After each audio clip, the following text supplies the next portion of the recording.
Les surdoués et l'amour. Bonjour à tous, je suis Luc Martranchard, je suis psychologue clinicien et je suis spécialisé dans la détection du haut potentiel. Et je suis le créateur du site bilan-psychologique.com.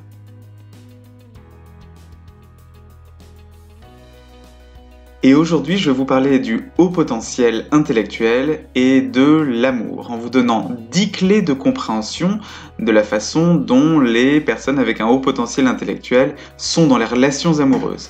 Et en fait, ce sera surtout 10 challenges, 10 sources de conflits dans les couples avec au moins un HPI. Alors, êtes-vous HPI ?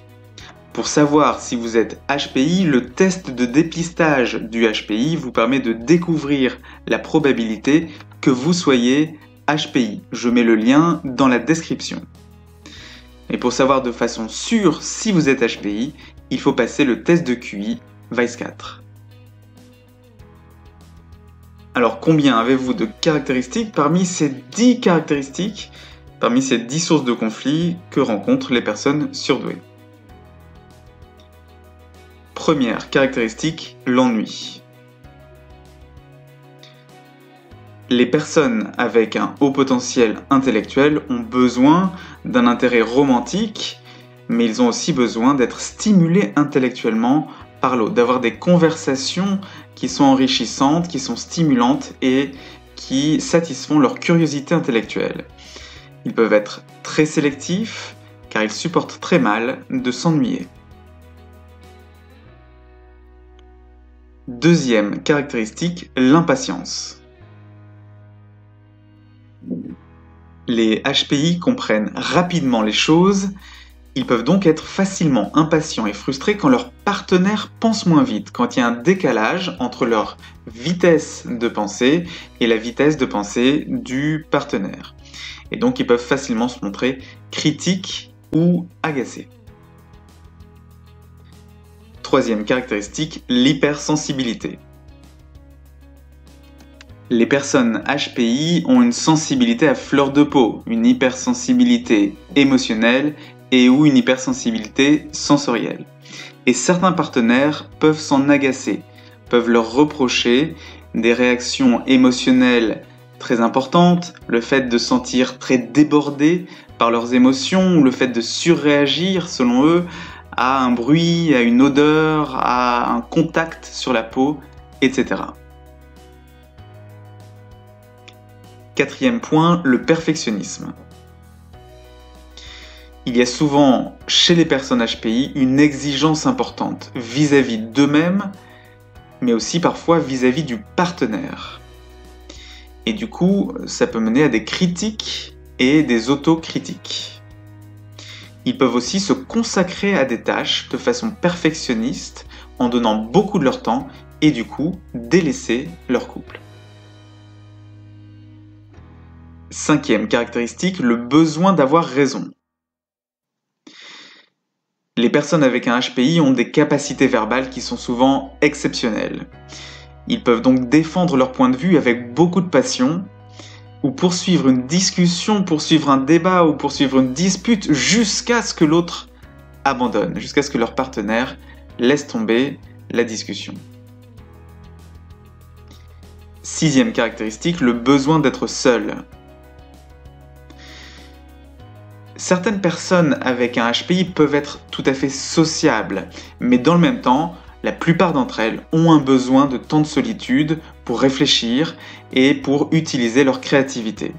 Et certains partenaires peuvent se sentir délaissés dans ces moments-là qui sont pourtant nécessaires au HPI. Septième caractéristique, l'isolement. Les personnes avec un HPI se sentent souvent incomprises. Elles trouvent qu'elles ont peu de choses en commun avec la plupart des autres personnes. Et du coup, elles peuvent éviter de communiquer leurs sentiments, leurs émotions, leurs affects, même dans le cadre du couple. Huitième caractéristique, être mal à l'aise dans les situations sociales.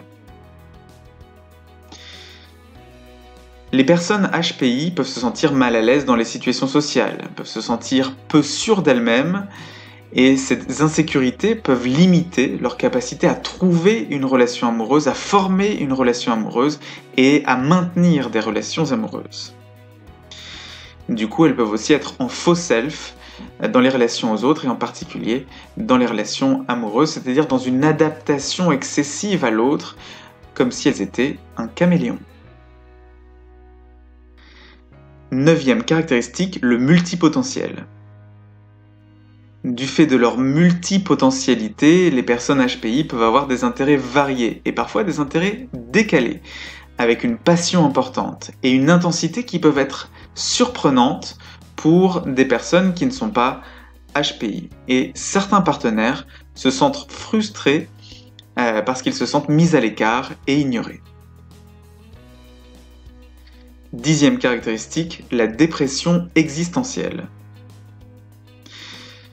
Chez les personnes HPI, il peut y avoir de possibles périodes de dépression existentielle, c'est-à-dire des périodes où ils tentent de comprendre ce qui a du sens pour eux, quel est le sens de leur vie, ils essaient de donner un sens au monde. Et souvent, cette réflexion-là crée des sentiments d'aliénation, de désillusion, de vide, voire même de désespoir. Et ce désespoir peut être difficile à vivre pour le partenaire. Alors, quel est votre score? Combien avez-vous de caractéristiques parmi ces 10 caractéristiques? Alors, que se passe-t-il quand un HPI est en couple avec un autre HPI? Les HPI sont attirés par des personnes au fonctionnement intellectuel proche du leur, et donc peuvent être attirés par d'autres personnes HPI. Les 10 sources de conflits que je viens d'évoquer constituent des challenges pour toute relation. Mais la situation est encore plus complexe dans un couple avec 2 HPI, parce que chacun apporte sa réactivité émotionnelle, sa sensibilité, son impatience, etc. Et que du coup, il peut y avoir besoin de faire preuve de beaucoup d'empathie, de communication et de conscience de soi pour satisfaire à la fois ses propres besoins et les besoins du partenaire.